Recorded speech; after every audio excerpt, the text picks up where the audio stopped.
Le conte de la belle rose. Il y avait une fois un pauvre homme, un petit paysan, si pauvre qu'il devait, comme on dit, et aux chiens et aux loups.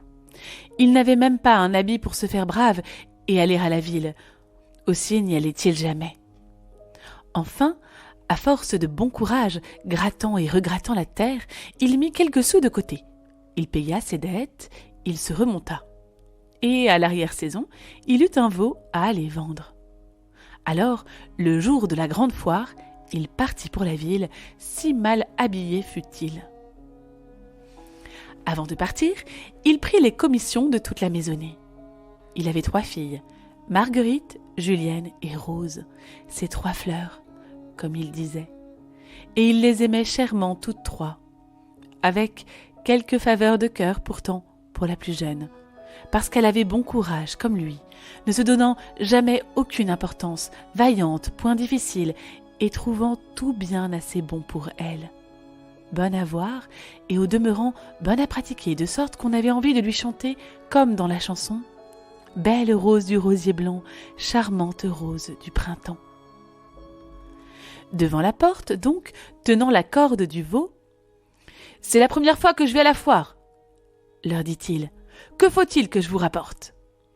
Et Marguerite dit « Un bel habillement qui soit couleur de lune ».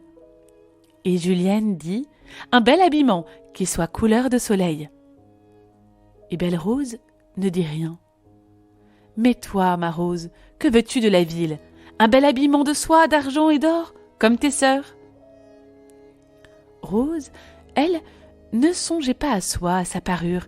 Elle se disait qu'elle avait le lait à battre en beurre et ensuite à cailler le fromage. « Allons, ma Rose, dépêche-toi de dire. »« Mon père, je ne veux rien. »« Je ne partirai pas que tu n'aies dit. »« Eh bien, mon père, puisqu'on m'appelle Rose, rapportez-moi donc une rose. » Elle n'avait pas pris garde qu'on était déjà dans l'arrière-saison. De roses, il n'y avait plus guère. Cela tracassa le père tout le long du chemin. Mais songeait-il à la ville dans quelques jardins de bourgeois à sa rose? Je la verrai peut-être.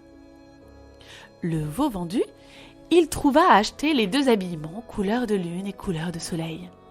Et il aurait donné beaucoup de son argent. Mais la rose, il ne la trouva pas. Il lui fallut reprendre sans rose le chemin du logis. Cependant, le temps s'était couvert, la bise s'éleva, les nuées montèrent et la neige se mit à tomber à grosses pattes. Tout de suite elle prit. Il fit mauvais marché. Le pauvre homme s'était trop attardé à chercher cette rose. La nuit venait. Il voulut couper à travers des terrains de bruyère. Voilà qu'il perdit son chemin.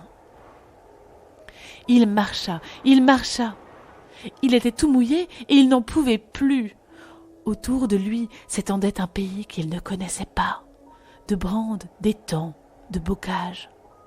Mais il ne songeait qu'à cet ennui qu'il avait de revenir sans rapporter la rose à sa plus jeune, alors que les 2 autres avaient chacune ce qu'elles avaient souhaité. Puis tout à coup, il se disait « Elles vont croire, elle et ma femme, que des voleurs m'ont arrêté sur la grande route et que pour me prendre ma bourse, ils m'ont pris d'abord ma vie. Du reste, ne vais-je pas la perdre? Je ne sais plus trop où je suis. La fatigue va me surmonter. Encore un moment, je m'affale dans cette neige et je suis pour y rendre l'âme. »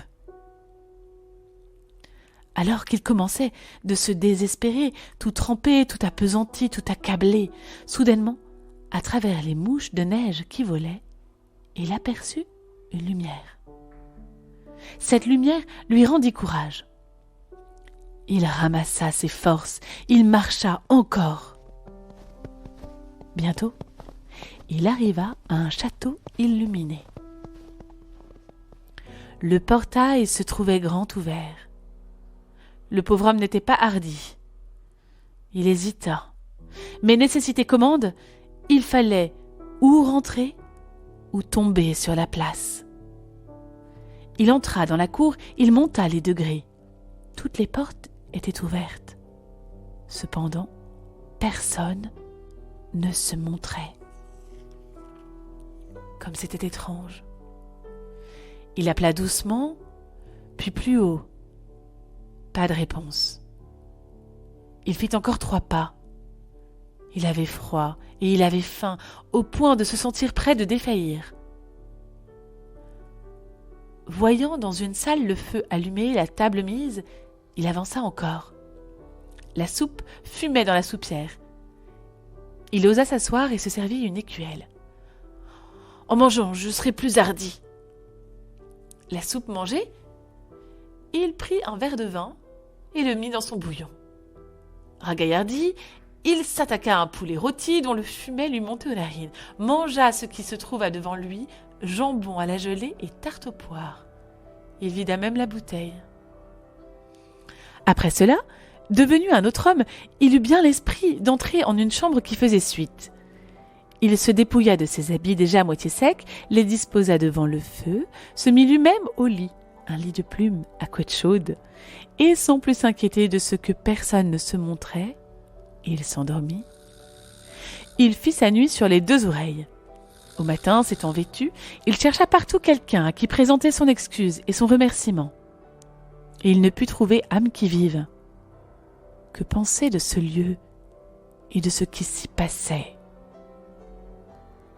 Il sortit du château. Voilà que là, au coin de la porte, il avisa un rosier, et qui, malgré la neige de la nuit, venait de fleurir. Oui, ce rosier portait des roses en bouton, ou à peine ouvertes, grosses et rouges, comme des œufs de Pâques. Il hésita bien encore. Mais cette rose lui faisait tant envie. Allait-il rentrer sans rien dans les mains pour sa plus jeune, pour elle toute seule, alors qu'il avait devant lui cela même qu'elle lui avait demandé?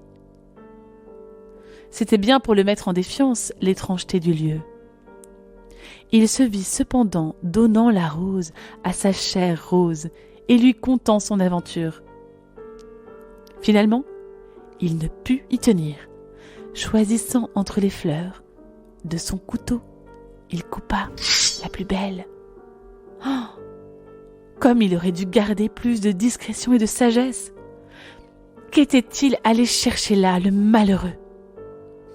Devant le rosier, comme sorti de terre, une bête venait d'apparaître, si laide à voir, si faite pour donner le dégoût et l'effroi, qu'il lâcha le couteau. La gueule comme d'un chien matin, les pattes comme d'un lézard, le corps, la queue, comme d'un chien, comment dit-on de ces bêtes tachetées de jaune qu'on craint tant, qui vivent sous la mousse dans les trous de la terre? Une salamandre. « Tu es entré dans mon logis !» fit cette bête. « Tu as bien mangé et bien bu, tu t'es séché au chaud, tu as dormi. Pour tout remerciement, en allant au matin de mes bouquets, tu coupes le plus beau. Ta dernière heure est venue, malheureux !» La gueule bavante, elle avance sur l'homme. Lui, tout tremblant, recule. Sans bien trouver ses mots, il reconnaît son tort, offre de le racheter, propose à la bête sa bourse, ou encore ce qu'elle voudra de son avoir. « Tu parles pour rien, » dit la bête. « Mais n'as-tu pas des filles ?»« J'en ai 3. J'ai coupé cette rose pour celle qu'on appelle Belle Rose. » Eh bien, écoute, dans 8 jours et samedi pour samedi, si tu ne veux payer pour elle qu'une de tes 3 filles vienne ici pour se rendre à moi. Entends-tu? Oui, j'entends. Emporte cette rose puisque tu l'as coupée. Quand ta fille arrivera, qu'elle en coupe une autre, je lui apparaîtrai. Après cela, à elle de faire, si elle sait, ce qui sera attendu d'elle. Il n'y avait pas à plaider. La bête, au demeurant, venait de disparaître. Ne restait au pauvre homme qu'à se remettre en route. Et il s'y remit tout pensif et malheureux. Cette bête, mais qu'est-ce qu'elle attend de ma fille? Qu'est-ce qu'elle entend faire de mon enfant, de ma petite? Il ne se demandait même pas quelle serait celle qui irait au château de la bête. Il le savait d'avance. De ces 3 fleurs, il voyait celle qui ferait fleurir le bon courage tout dévoué, comme un rosier fait fleurir la rose. et le frisson le parcourait, tandis qu'il allait cheminant. La neige, fondant des branches, lui gouttait dans le cou, et il ne savait pas que c'était de la neige. Il butait du pied aux cailloux, et il ne savait pas que c'était des cailloux. Il faisait envoler les lineaux du buisson, et il ne savait pas que c'était des lineaux. Il en était toujours à la minute où avait paru l'affreuse bête, et à la terrible parole qu'elle avait dite. Mais qu'est-ce qu'elle attend de ma fille, de mon enfant, qu'est-ce qu'elle fera ?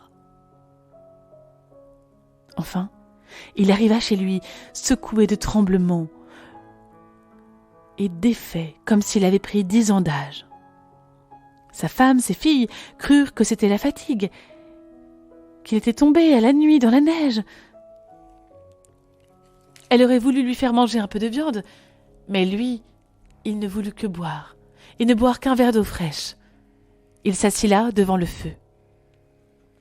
La Marguerite et la Julienne, cependant, lui demandèrent s'il avait acheté leurs beaux habillements de lune et de soleil. Il les tira de son sac et les leur donna. « À toi, ma pauvre Rose, je te rapporte cette rose que tu m'as demandée. Mais elle nous coûtera plus cher que les beaux habits de tes sœurs. » Alors, il commença de les mettre au fait de ce qui lui était arrivé. « Et pour finir, cette bête m'a dit qu'elle viendrait me prendre. Elle me dévorera si à 8 jours d'ici, je ne lui ai donné une de mes 3 filles. » Personne ne parlait plus. Il n'y avait que le feu au noir de la cheminée qui faisait son bruit. « Moi, fit la Marguerite, je ne pourrai jamais entrer dans ce château que mon père vient de dire, et où tout se fait sans qu'on n'y voie personne. »« Et moi, fit la Julienne, je tomberai morte sur le chemin, rien qu'à l'idée de cette bête qui va se montrer. Oh, pourquoi faut-il que Rose ait eu cette triste envie d'une rose ? » ?»« Ah oui, reprit la Marguerite, être allée demander cette rose a mis le père dans le malheur. »« Ce sera moi qui irai au château, fit Rose, sans pouvoir se tenir de pleurer. Vous êtes dur de me le dire, mais c'est vrai, c'est par moi que peine et angoisse sont venues à mon père. L'heure venue de payer, j'irai trouver la bête. Comme ils passèrent ces 8 jours, longs à passer et si vite passés, dans la chambre des peines, dans la chambre des larmes. Vint le matin où Rose, avec son père, prit le chemin du château de l'Effroi. Et lui, y retournant, il butait aux mêmes cailloux, s'accrochait aux mêmes buissons, à cause de ces mêmes pensées qui se levaient en sa tête. « Que fera-t-elle de ma fille, cette bête ?